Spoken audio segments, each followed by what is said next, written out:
What did your last yes cost you?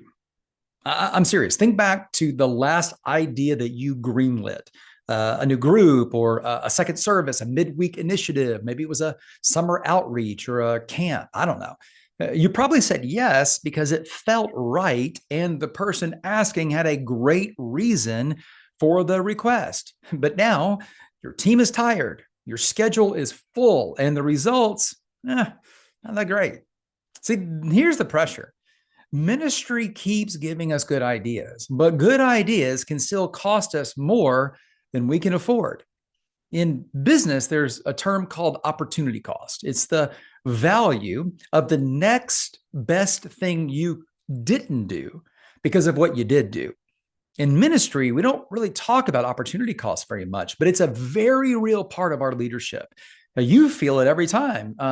Every time that you stretch your volunteers to cover another event, or you reassign staff to start a new program, or you pull a budget from something proven to fund something that's new and maybe untested. You actually, I don't know if you know this, you don't burn out from bad ideas. We burn out from too many good ones. Most pastors that I work with are not lacking heart and mission and vision. They're just lacking a filter.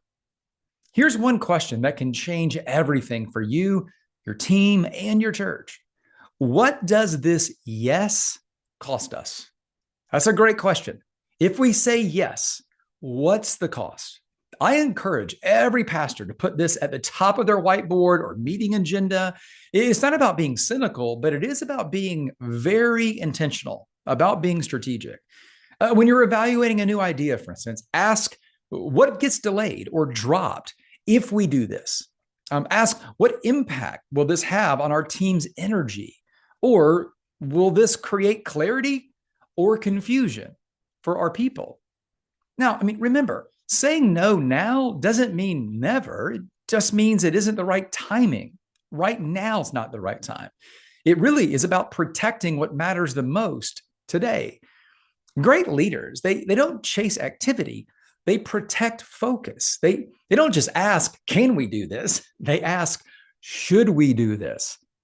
So here's kind of your pressure relief for the week. Before your next yes, I'd love for you to pause and ask that question. What does this cost us? What will this yes cost? If you're constantly feeling stretched thin, this one filter might be the shift that your leadership needs. And if you need more help leading under that kind of pressure, here's something you should know. I host a monthly pressure valve session where we tackle things just like this. You can join those for free. You can register for them every month at gavinadams.com. So until next time, protect your purpose, guard your calendar, and lead with clarity. Until next time.